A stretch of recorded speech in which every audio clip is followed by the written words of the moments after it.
शिक्षा किसी भी राष्ट्र को विकसित बनाने में और किसी भी राष्ट्र को सर्वश्रेष्ठ बनाने में अहम योगदान निभाता है। लेकिन वही शिक्षा का अगर बाजारीकरण हो जाए तो फिर वहाँ क्वालिटी नहीं निकलते, क्वांटिटी निकलता है।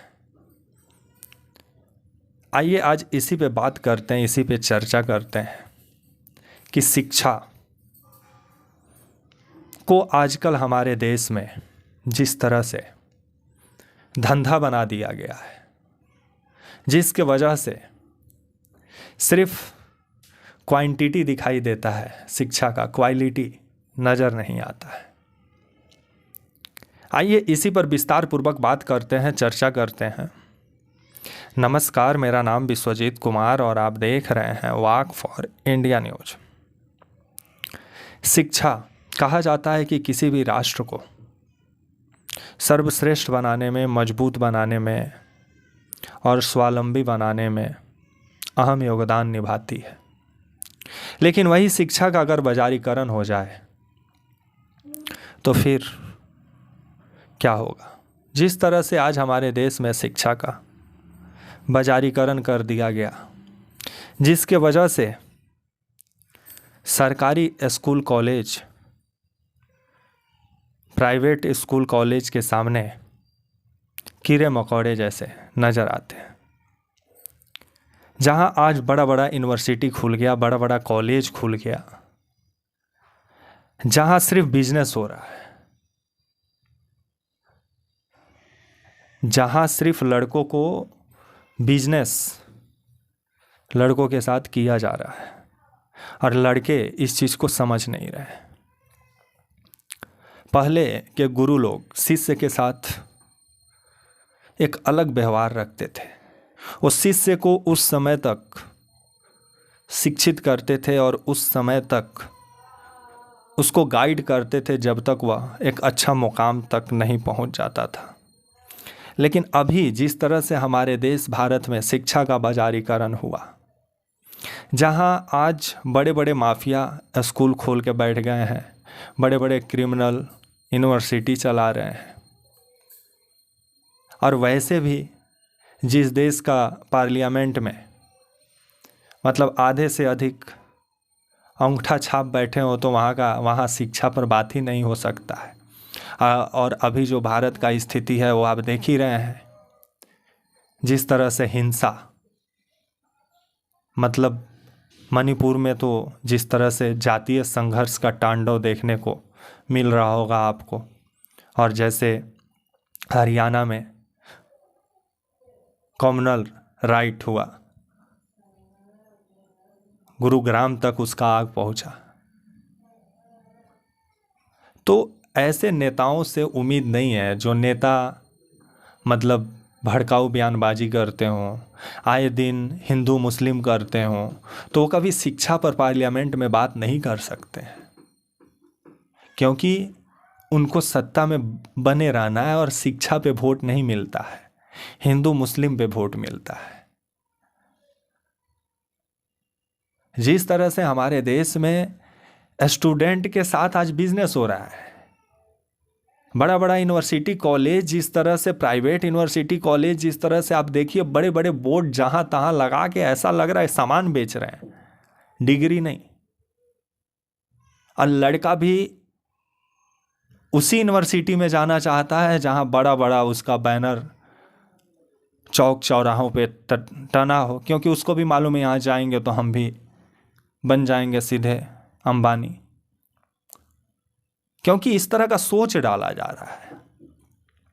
लेकिन जब वही लड़का वहां से पढ़ के निकल रहा है, जब नौकरी के लिए इधर उधर भटक रहा है, तब उसे समझ में आ रहा है कि हमारे साथ जो गुरु लोग पढ़ाए थे वो गुरु नहीं थे, वो गुरु घंटाल थे।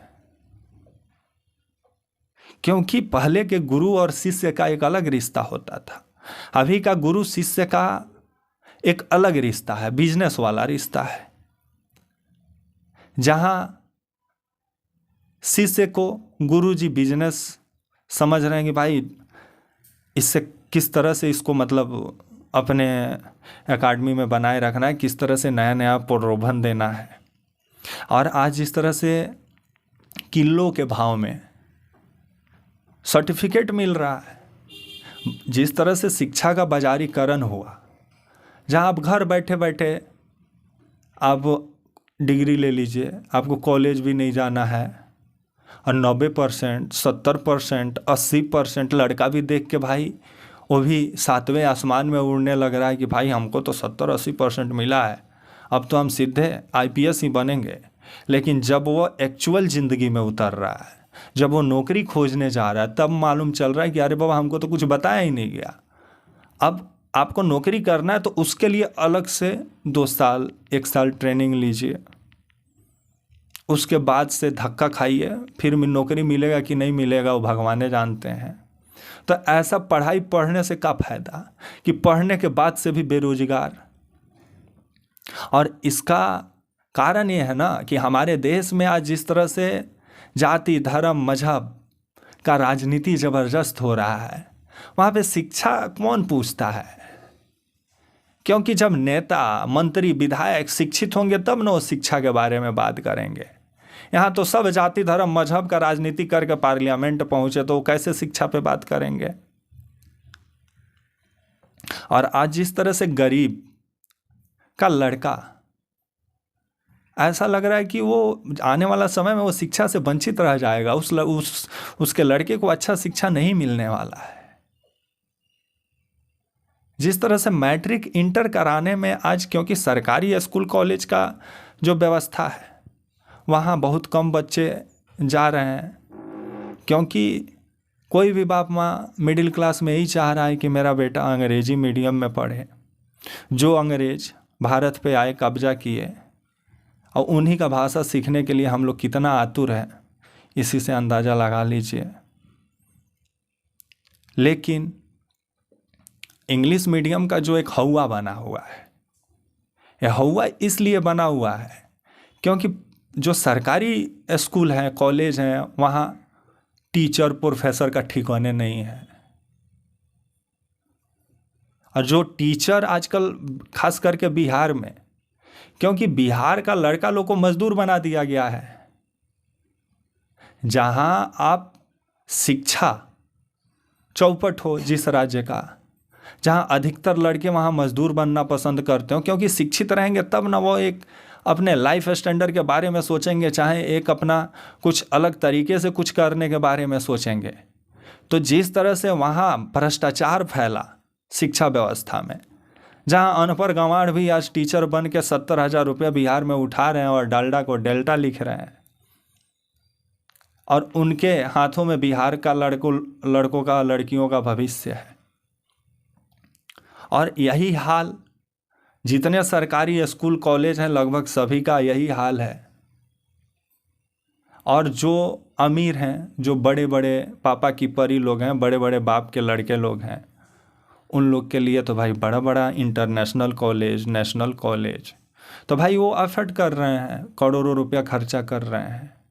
और एक गरीब का लड़का वही मड़ई वाला स्कूल से देख रहा है, भाई वो तो AC में पढ़ रहा है, हम तो भाई अभी मड़ई में ही पढ़ रहे हैं। उसको पहले ही इतना खाई दिखाई दे रहा है जिससे वो पहले ही डर जा रहा है।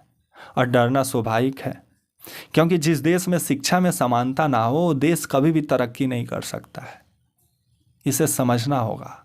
और जो भी आज विकसित कंट्री हैं वो अपने शिक्षा को बाजारू नहीं बनाए। और हमारे देश के सर्वप्रथम राष्ट्रपति डॉक्टर राजेंद्र प्रसाद जी ने कहा था कि अगर भारत सरकार शिक्षा पर अपना लगाम नहीं लगा के रखी तो आने वाला समय में भारत में शिक्षा का बाजारीकरण हो जाएगा, जो हो गया। और इसका अंदेशा वो बहुत पहले लगा चुके थे। आज रसिया, चाहे और भी जो कंट्री हैं, जर्मनी हुआ, जापान हुआ, वहाँ का शिक्षा व्यवस्था जाके देखिए। वहाँ ये नहीं है कि कलेक्टर साहब का लड़का और बड़े बड़े उद्योगपति का लड़का अमेरिका फॉरेन में जाके पढ़ रहा है और आपका लड़का वही सरकारी वाला स्कूल में, दाल चावल वाला स्कूल में पढ़ रहा है। क्योंकि जर्मनी में कलेक्टर का भी लड़का वही स्कूल में पढ़ता है और एक आम नागरिक का लड़का भी वही स्कूल में पढ़ता है, तो उसे ही बोला जाता है शिक्षा में समानता। लेकिन ये हमारे देश में नहीं है। यहाँ आप पैसे वाले हैं तो भाई वो शीशा वाले स्कूल में जाएंगे, और नहीं पैसे वाले हैं तो मड़ई वाला स्कूल में जाएंगे। और वैसे भी हमारे देश में अब आने वाला समय जो दिखाई दे रहा है और जो 2024 का लोकसभा चुनाव नज़र आ रहा है हमको, उसमें अब धर्म, जाति, मजहब पर ज़बरदस्त राजनीति देखने को मिलेगा। लेकिन महंगाई पे राजनीति आपको नहीं नज़र आएगा, बेरोजगारी पर नज़र नहीं आएगा, शिक्षा का जो बुरा हाल हुआ पड़ा है उस पर नज़र नहीं आएगा। क्योंकि हमारे देश के नेता खुद, वो लोग पढ़े लिखे नहीं हैं, तो आप लोग को शिक्षा का महत्व क्या बताएंगे? क्योंकि वो लोग खुद जाति मजहब धर्म का राजनीति करके लोकसभा और राज्यसभा पहुँचे हैं। तो इसलिए देश की जनता को सोचना होगा, आने वाला समय में आप लोग शिक्षा को लेकर मतदान करें, क्योंकि एक गरीब का लड़का को भी एक अच्छा शिक्षा मिलना चाहिए ताकि वो भी अपने जीवन को और बेहतर बना सके, ना कि मजदूर बन के रह जाए। तब तक के लिए नमस्कार।